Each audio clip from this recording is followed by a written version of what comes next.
Radio. Jalisco Radio. Porque tenemos una historia en común de muchos años. Bienvenido a nuestro programa A las 9 con usted. ¿Qué tal, amigos? Muy buenos días. Su programa A las 9 con usted acude a la cita hoy lunes. Estamos con usted lunes 13 ya de marzo. Nos da mucho gusto estar en comunicación luego de un intenso fin de semana, ¿verdad? Es interesante decir que, actividades en nuestra ciudad que ponen a la cultura en México en el nivel de la noticia internacional, como tiene que ver con el Festival Internacional de Cine en Guadalajara.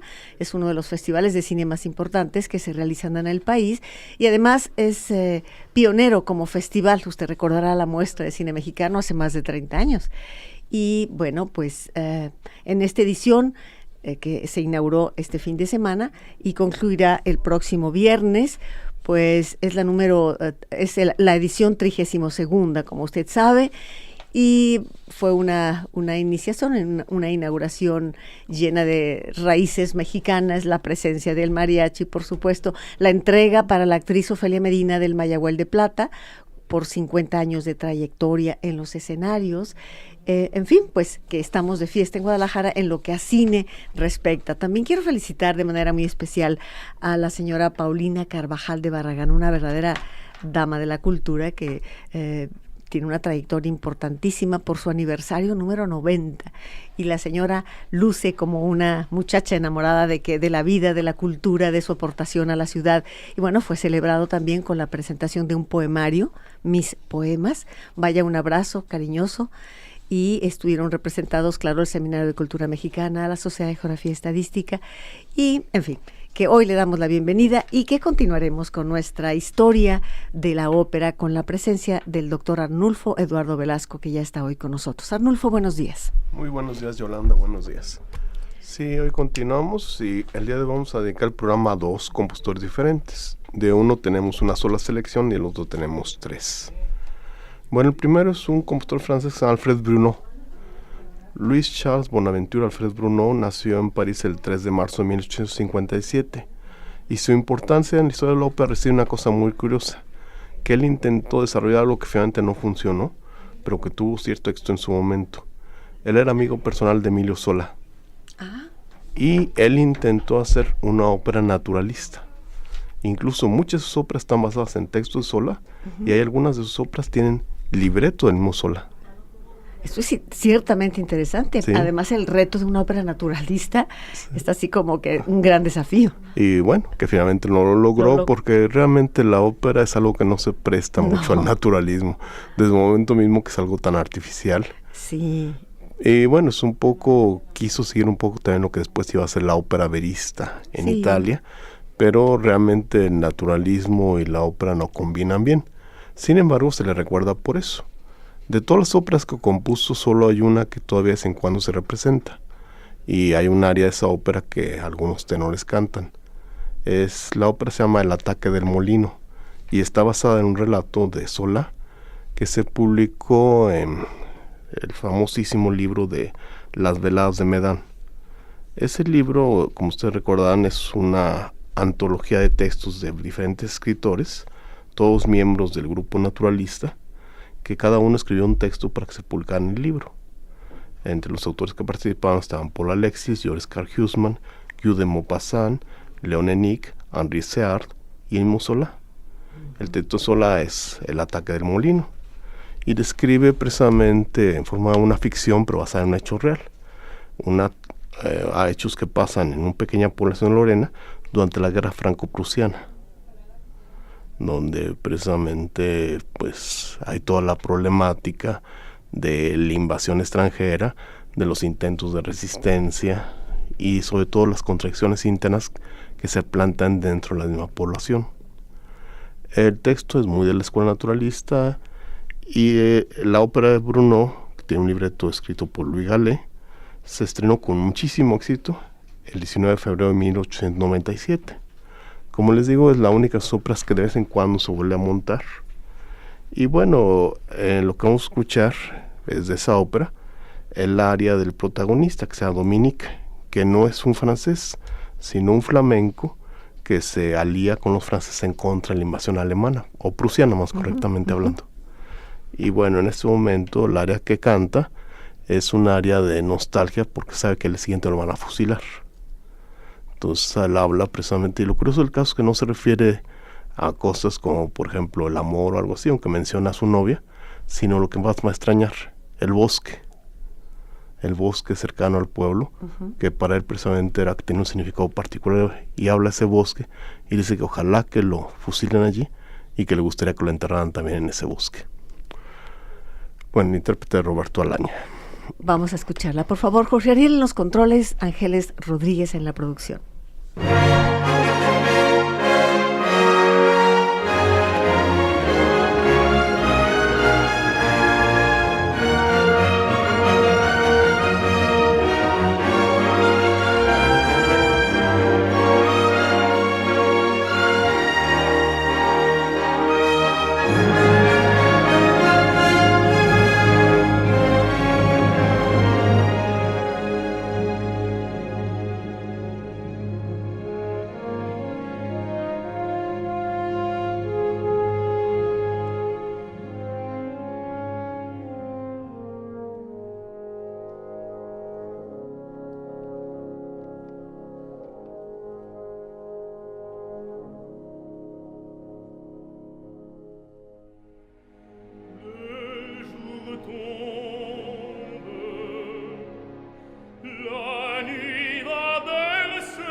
An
Bien, pues ahí tenemos de Alfred Brunot esto que tiene que ver con su ópera titulada El ataque del molino. Estrenada en 1897. Sí. Un comentario también, aparte de ser compositor, Brunot fue un escritor también muy prolífico. Escribió muchas cosas porque además era crítico en los periódicos, trabajó para periódicos diferentes y publicó libros de análisis sobre la música. Entre ellos Músicos de ayer y de mañana, la música francesa, músicas de Rusia y músicos de Francia, la vida y las obras de Gabriel Fauré, Massenet por cierto fue su maestro, y un libro de memorias que se llama A la sombra de un corazón, de un gran corazón, recuerdos de una colaboración, que son sus recuerdos de su relación con Solá. Ah, qué interesante, Sí. Ciertamente. Y bueno, finalmente te comentaba en este espacio mientras escuchábamos a Roberto Alaña, que sí se escucha una aria más desenfadada, por hacer la comparación similar a de Eluce Ballestelli, que lo van a fusilar al día siguiente, se ve un poco más afectado. Fluye de una manera más natural, el intento cuando menos. Sí. Y sobre todo no hay esas notas así excesivas que encontramos en otros compositores. Vamos a ir a un corte en este momento, 3030-5326 y 3030-5328. Volvemos. A las 9 con usted. Continuamos. A las 9 con usted. Regresamos. Bueno, estamos con el doctor Arnulfo Eduardo Velasco esta mañana con El Camino de Orfeo, la historia de la ópera y pasearnos por diferentes, ahora sí que recovecos de la historia de la ópera, que de otra manera difícilmente podríamos estar frente a este tipo de hechos, de historias, como ahora que hemos hablado que Arnulfo nos ha hablado de Alfred Brunot y que hemos escuchado un fragmento de El ataque del molino de esta ópera. ¿Con quién continuamos, Arnulfo? Con un compositor austriaco que se llama Wilhelm Kienzl. Kienzl nació en una pequeña población de Austria el 17 de enero de 1857, que se llama Weißenkirchen. Pero su familia se mudó muy pronto a vivir a la ciudad de Graz, y allí precisamente el compositor comenzó a estudiar. Incluso estudió violín, piano, composición y estética musical con Edward Hanslick, el famoso crítico que era el enemigo mortal de Richard Wagner. Posteriormente ingresó en el Conservatorio de Praga y más adelante estudió también en el Conservatorio de Leipzig. Igualmente fue alumno de un tiempo de Franz Liszt y finalmente obtuvo un doctorado en la Universidad de Viena en cuestión musical. O sea, era un hombre que tenía una formación muy completa, más que la mayoría de los compositores. Curiosamente, a pesar de que fue alumno de Hanslick, Hanslick era un admirador de la música de Wagner, aunque un admirador con cierta reticencia, detestaba a los wagnerianos, que bueno, cualquiera, los wagnerianos son la gran plaga de la música de Wagner. Él se inició como pianista y director de orquesta, incluso anduvo viajando por Europa haciendo eso, pero luego empezó a obtener puestos, fue director de la ópera de Ámsterdam y luego del Conservatorio de Graz, donde regresó en 1886. Pero al mismo tiempo él componía. Llegó a componer 10 óperas, una gran cantidad de obras corales, su música coral muy abundante, música de cámara, obras para piano, canciones, obras orquestales. En algún tiempo se consideró que junto con Hugo Wolf era el mejor compositor de Lieder después de Franz Schubert. Sus Lieder fueron muy populares, pero hay que señalar la razón por la cual actualmente no es muy conocido. Kienzle murió hasta 1941 Y cuando Hitler subió al poder en Alemania, Kienzle se declaró admirador suyo. E incluso apoyó la unificación de Austria y Alemania, como se llevó a cabo el 12 de marzo de 1938, cuando todavía vivía el compositor.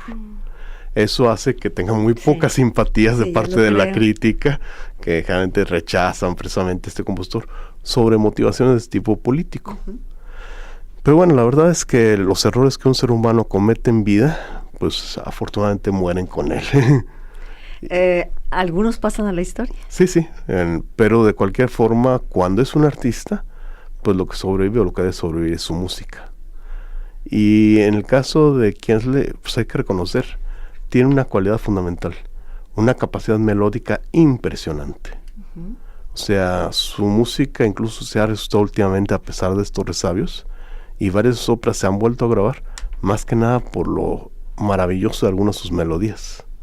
Tiene un sentido melódico muy, muy bueno, que hace que uno diga, bueno, sí, el hombre pues tuvo una posición política equivocada, pero también hay que considerar, mucha gente que vive actualmente, que apoya a un determinado líder político, pues en el futuro van a tener que, digamos, claro. Pero si son artistas o personas que hicieron alguna otra cosa aparte, pues bueno, los vamos a tener que perdonar parcialmente por el hecho de que, pues en realidad los seres humanos a veces no podemos visualizar las cosas de conjunto. Tenemos una visión limitada de la realidad. Y hay que recordar que Hitler, mucha gente nunca alcanzó a percibir todo lo que el hombre significaba.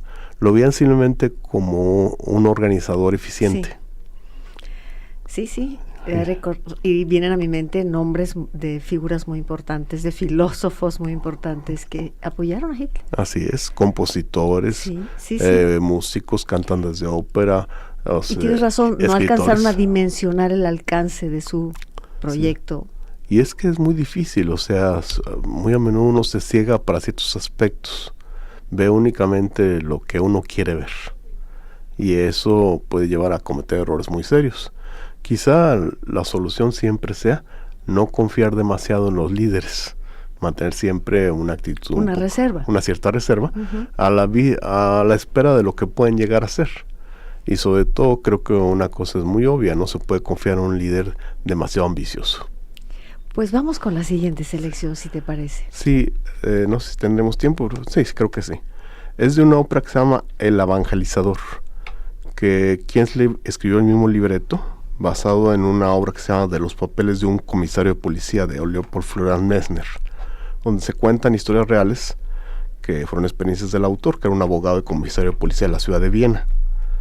Esta ópera tuvo un enorme éxito en su momento, y ahorita vas a dar cuenta por qué. Esto es precisamente una especie de himno religioso que canta el protagonista, que es un evangelizador, que estuvo en la cárcel, salió y se convirtió en evangelizador, y es un hombre extremadamente bueno desde el principio de la ópera.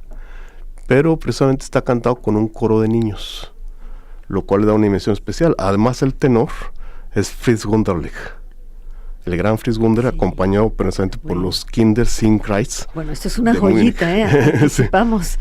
Sí, y fíjense la forma como el compositor maneja la melodía y maneja las voces de los niños, es muy interesante.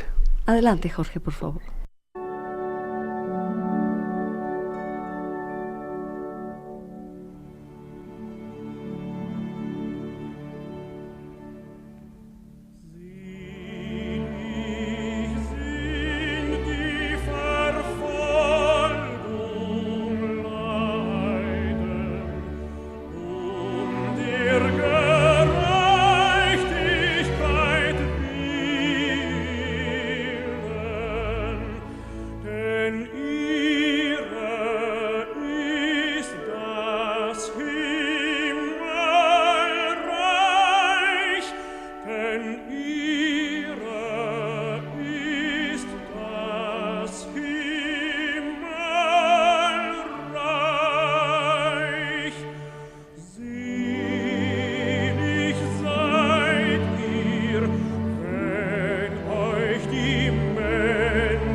Wiederholt mir das Gesungene.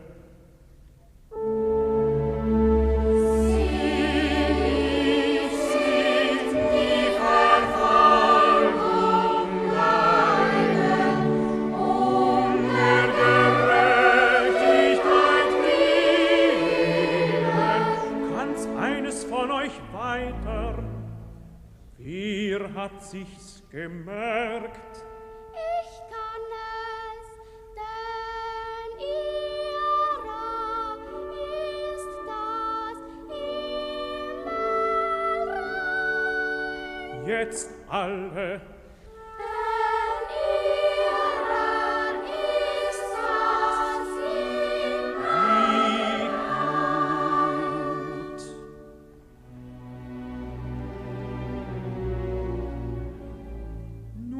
Wiederholen wir's. Selig sind die Verfolgung leiden, der Gerechtigkeit willen, denn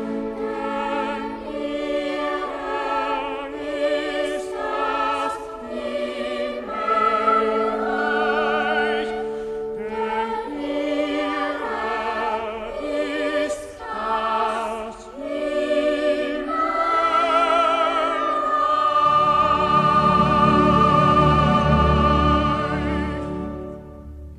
Himmelreich, ¿Qué le ha parecido? ¿Qué le ha parecido? Hoy se acaba de encender su aparato receptor o su computadora.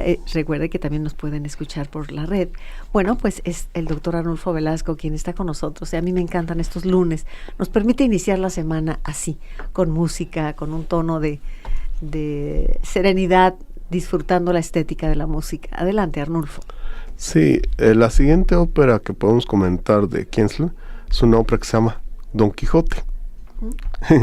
Es una más de las óperas que se han hecho a partir de la... ¿Cuántos Don Quijotes operísticos hay? Hay una enorme cantidad, sí, incluso se han escrito artículos sobre la presencia de Don Quijote en la ópera. Sí. Considerando simplemente que Salieri compuso un Don Quijote. Sí. Y sí, ya, sí, sí. O sea, ¿Y qué tal el de Salieri? Pues no es malo hasta eso. Realmente Salieri no era un mal compositor. No. Y nada más que, claro, un hombre muy talentoso, pero no tenía el genio, que eso es lo que es la diferencia. Sí, que es un tono inexplicable, ¿no? Sí. ¿Me permites algunas llamadas del Sí. público, Arnulfo? Ernesto García dice: Arnulfo, como siempre, sus programas son interesantísimos. Y me anoto a la rifa del disco compacto, si es que se rifa. Sí se rifa, Ernesto. Hoy estamos rifando el disco de la música de nuestro programa a las 9 con usted. 3030-5326, 3030-5328. Ernesto García, quedas anotado. Silvia Partida también, saludos, muy agradable la música. Sergio Gorjón también participa y todos participan de la rifa. Rocío Vázquez, te felicito, Arnulfo, por el programa. Y Jorge Valencia, felicidades. Así que sí, se está rifando la música que hoy estamos escuchando, claro. Uh-huh. Bueno, de este Don Quijote, el libreto también lo escribió el mismo Kienzl, e incluso él lo dedicó a los manes del gran Cervantes. La ópera, sin embargo, esta sí no tuvo ningún éxito, aunque la razón básica es que era demasiado larga. Dura 3 horas sin contar los intermedios. Entonces, bueno. Podrás imaginar. Sí. Además requiere un reparto demasiado amplio, porque tiene un argumento un poco difuso, donde Don Quijote sale de su aldea y luego se va encontrando diferentes personajes. Eso obliga a tener cantantes diferentes para cada momento, porque son diferentes personas que él va encontrando. Y difícilmente va a ser un montaje práctico, ¿no? No. Que nunca lo será la ópera. Sí, sinceramente, sí. Como sea, precisamente algunos críticos, sin embargo, consideran que es una especie de pequeña obra maestra por el uso de la música. Incluso Kienzl le hizo algo muy interesante.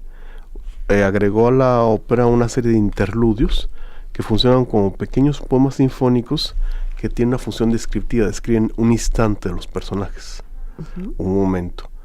Trató de darle también un estilo como de tragicomedia, pero ciertamente pues eso es lo que es difícil lograr con el Don Quijote, encontrar ese punto exacto del personaje que está justamente en el filo de la navaja entre lo cómico y lo trágico, entre la locura y la sabiduría, y solamente Cervantes supo hacerlo.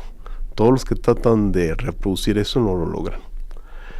Pero bueno, vamos a escuchar uno de sus interludios sinfónicos, que en este caso describe la meditación de Don Quijote, o sea, antes de que sea nombrado caballero.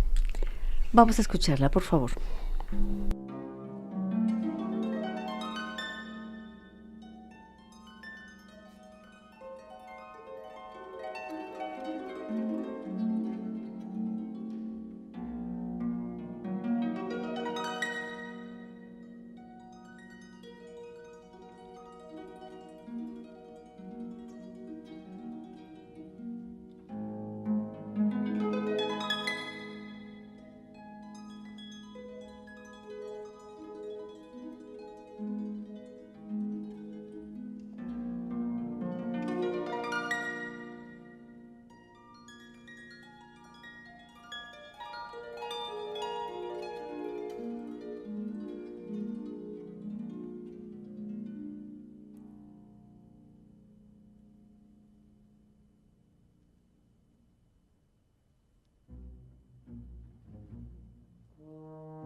Bien, Arnulfo.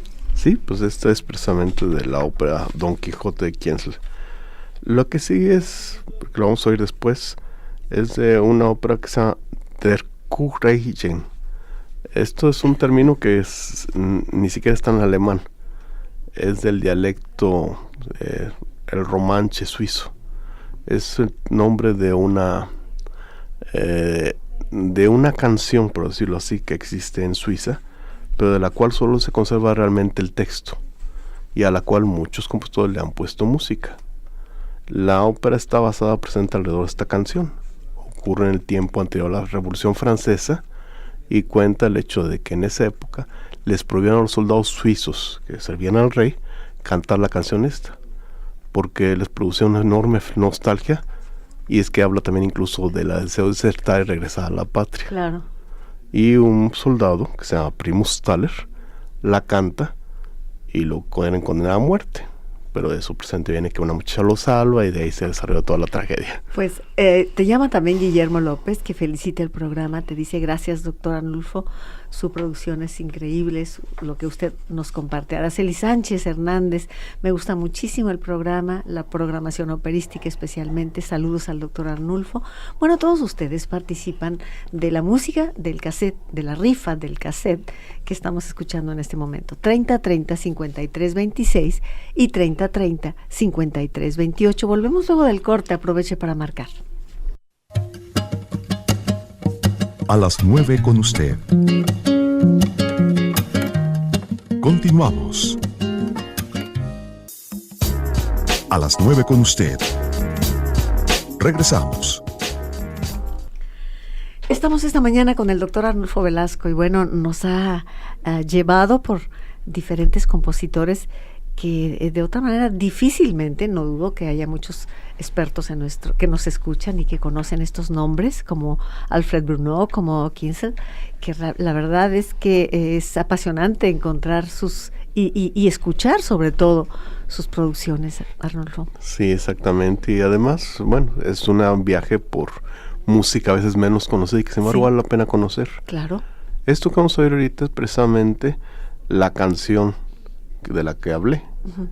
El texto es aproximadamente el mismo de la tradición, con algunas variantes que le puso Kienzle, pero la música es totalmente de él, o sea, es música del compositor. Y bueno, creo que les va a interesar porque además está interpretada por Rudolf Schock, uno de los más grandes tenores también alemanes que han existido, acompañado por un coro. Y fíjense en la voz de este tenor. Era una voz muy abaritonada, pero con unos agudos muy interesantes. Vamos a escucharla entonces.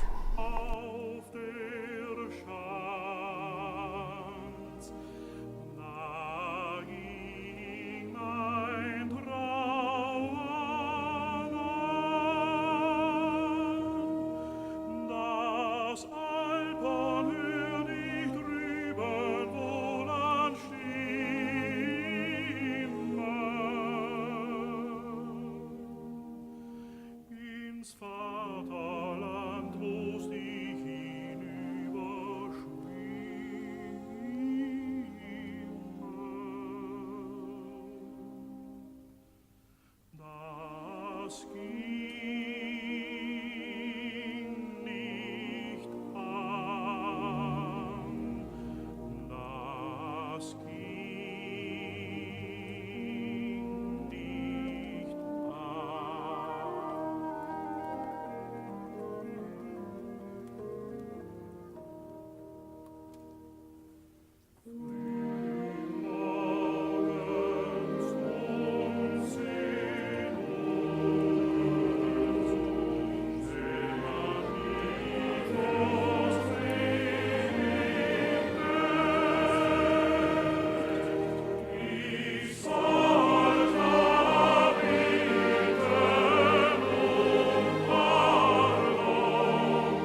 Pues bellísima esta parte, Arnulfo, se puede sentir la nostalgia, la ternura, la añoranza. Sí.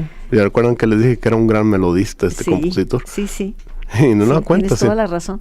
Si no fuera porque era nazi, pues esta melodía es como para que en Suiza la adoptaran. Sí, muy bella, muy bella. Y esos agudos, ciertamente, los agudos del tenor. Impresionantes, porque va una voz muy grave que suena barítono, y de repente llega hasta el agudo y sin problema alguno.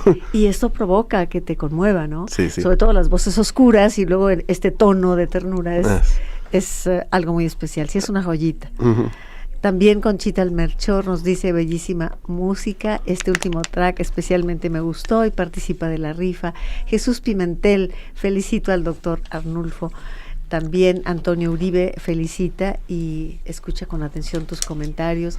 Pues gracias por estar participando con nosotros en el programa El Camino de Orfeo, que así le llamamos desde hace varios años a esta historia muy pausada, muy detenida de la ópera, ¿no? Exactamente. Y apenas estamos en el siglo XIX, Arnulfo. Así es, nos faltaría todo el siglo XX, aunque el siglo XX, en realidad la ópera empieza claramente a decaer. ¿Te parece así? Sí, o sea, a partir precisamente de... Incluso se considera que la última gran ópera, o la última que entró al repertorio, fue la Turandot de Puccini. Y pues de ahí en adelante ya no había ninguna ópera que logre impactar tanto como para que se monte a menudo, o sea, se monta una que otra vez. Los estadounidenses se esfuerzan mucho por hacer que sus óperas se monten y se monten, pagan para que las monten, y todo el mundo dice, está bonita, sí, ¿verdad? Ya. Es cierto. A mí me ha tocado ver muchísimas óperas contemporáneas, casi en cada temporada de los grandes lugares de ópera, te deslizan por ahí una ópera moderna. Pero hasta cierta flojera de verlas porque pues no logran, cuando menos, desde mi modesta perspectiva, ninguna me ha cautivado. Ni siquiera estas óperas que surgen con toda la expectativa del mundo como Aura. Sí, bueno, pero las óperas hechas sobre textos de Carlos Fuentes hasta el momento han sido enormes fiascos, la verdad. Enormes fiascos, sí. Yo tenía muchísima expectativa porque Aura es una de mis novelas favoritas y dije, bueno, llevada a la ópera, qué maravilla, ese tono mágico quizá, en fin. Pero no se logra. Y así te puedo repetir varias montajes que se han puesto aquí en México de obras literarias que se quedan en el camino. Sí, y a través del mundo, sí, como tú dices, siempre se montan óperas modernas. Una o dos se deslizan por ahí. Y la verdad es que siempre pasó lo mismo. Dice uno, está bien, pero no pasa de que está bien. Sí. O sea, no es una ópera que uno diga, la quiero volver a ver.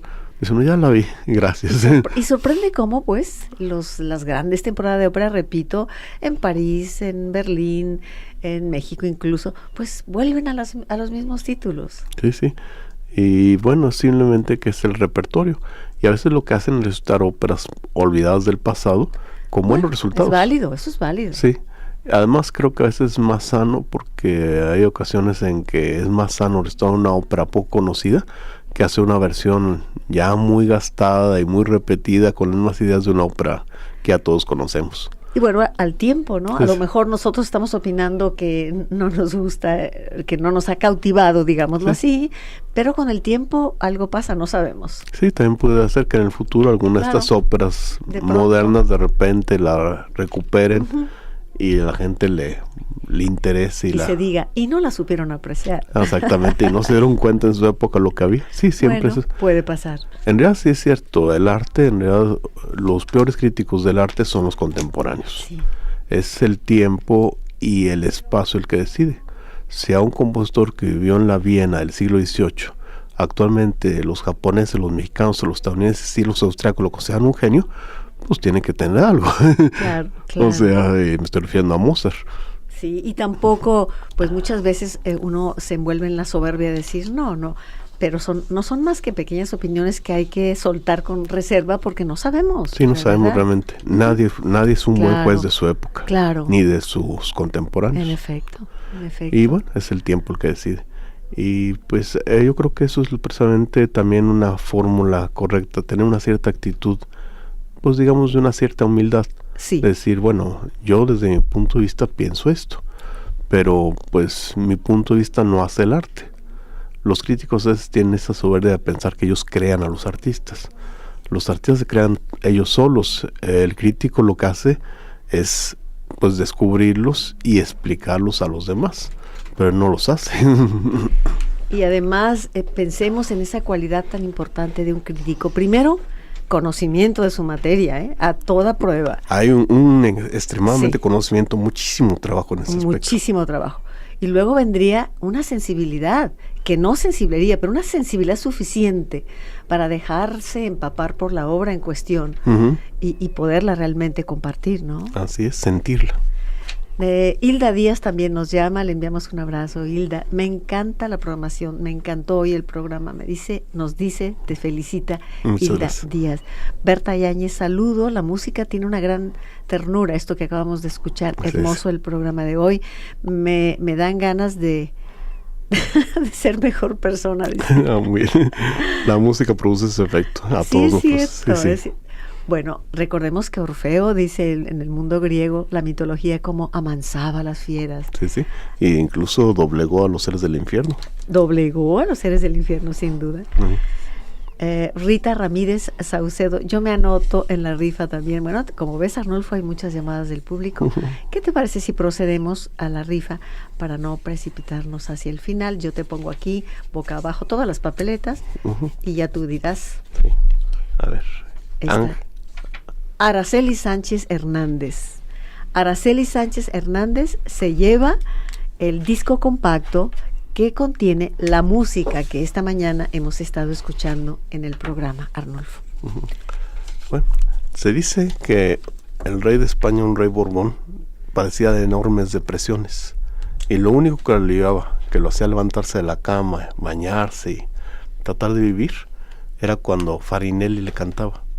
Fíjate. O sea, incluso lo contaron de planta en la corte de España para que se dedicaran más a eso, a cantarle al rey. Y bueno, eso es muy significativo. Bueno, pues Y a mucha gente la música la ha sacado de una depresión. bueno, es cierto, yo creo que todos los que amamos la música lo hemos experimentado así. O basta que amanezcas con poca energía y de pronto sin muchas ganas y pones, qué sé yo, algo de Mozart de pronto y empiezas a sentir que la vida vale la pena. Exactamente. Es maravilloso. Y parodiando un poco el título de un libro, pues más música y menos Prozac. Así es, exactamente. Sí, porque con Platón no es muy seguro que se te quita la depresión, sobre todo si lees a Platón realmente, que me da la impresión que el Bueno. autor de ese libro no leyó a Platón, porque ya nomás como un comentario, Kisl se casó 2 veces.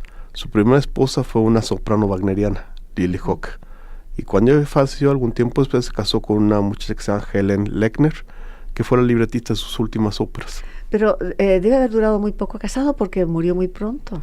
Él no, o sea, él murió hasta 1941. Sí, ¿qué edad tenía? Pues había nacido en 1857. Ya. Ujú. Era un hombre bastante grande. Sí, ahora sí. Sí, por Quien eso- muere muy pronto es Alfred, ¿no? Sí, Bruno, sí. Alfred Bruno sí murió joven, pero no, ¿quién se le murió? Kingsley Pues, se alcanzó murió. a casarse 2 veces. Alcanzó a casarse 2 veces y alcanzó precisamente a vivir toda una serie de cosas, Sí. desde la unificación alemana, pasando por la guerra franco-prusiana, por la Primera Guerra Mundial y por los albores de la Segunda. ¿Y qué se dice de su persona? ¿Cómo era él, digamos, habiendo vivido todo esto y Parece habiéndose que- dado cuenta de... Parece que un hombre amable, tranquilo, o sea, en contra de lo que podría pensar alguien, dice, no era hitleriano, pues no, era un hombre bastante tranquilo, un hombre sin aspavientos, que era muy culto, porque pues había estudiado mucho, Sí. y no tenía ninguna característica particular. Bueno, pues ahí está Kingsley, a quien hemos aprendido a conocer un poco hoy en su programa Las 9 con usted, con el camino de Orfeo, nuestro personaje que nos va guiando, ¿no? Y sí, que nos ha estado guiando a través de todo esto, y sí, Orfeo es un buen símbolo, ciertamente, porque además la ópera empezó con él, Sí, con la Eurídice. sí. Y desde entonces precisamente pues ha sido como un tema recurrente. Todavía creo que hace poco un compositor moderno hizo una ópera sobre Orfeo, ya para qué, pero uno dice otra vez. Bueno, y estará siempre ahí presente, ¿no? Sí, sí. Y además Orfeo es una figura que es muy interesante. Jean Cocteau, el famoso escritor, cineasta y un montón de cosas más, escribió un texto que se llama Orfeo, que se adaptó también como obra de teatro y como película, y su película es increíble. Estupenda. Y también precisamente el escritor Dino Buzzati tiene un libro que se llama Poema en Fumetti, que es precisamente una versión del mito de Orfeo. Como que Orfeo, después de haber amansado a tantas fieras, merecía una muerte un poco menos terrible. Pues relativamente, porque es una muerte simbólica. Sí, morir como precisamente, morir sacrificado, precisamente como víctima de un sacrificio en un éxtasis, y además es lo que les pasa a muchos músicos. Terminan siendo sacrificados precisamente por el fanatismo. Sus propios seguidores. Sí, el fanatismo precisamente pues exige a uno un sacrificio. Y en el caso, pues se ha señalado que muchos músicos populares pues terminan muriendo jóvenes y a veces asesinados por sus fanáticos, como le pasó a John Lennon. Claramente. John Lennon en cierta forma fue una especie de Orfeo. Sí, ahora que lo dices. Y a George Harrison por poquito le pasó. También a George lo agredieron, precisamente un tipo se metió a su casa y lo acuchilló. A él lo salvó su esposa, que se arrojó sobre el hombre. Pues llegamos al final de este programa hoy con el doctor Arnulfo Dardo Velasco. Quiero darte las gracias, Arnulfo, bueno, hoy y siempre, por ser un gran colaborador y acompañar paso a paso toda la historia de este programa. Muchísimas gracias, Arnulfo. Y creo que este tema de la ópera, como puedes ver, es muy bien recibido entre los amigos. Pues qué bueno, me da mucho gusto. Gracias por su atención y le esperamos mañana en punto de las 9 en su programa Las 9 con usted. Que tenga una linda semana. Por tu compañía hoy en nuestro programa A las 9 con usted. Gracias.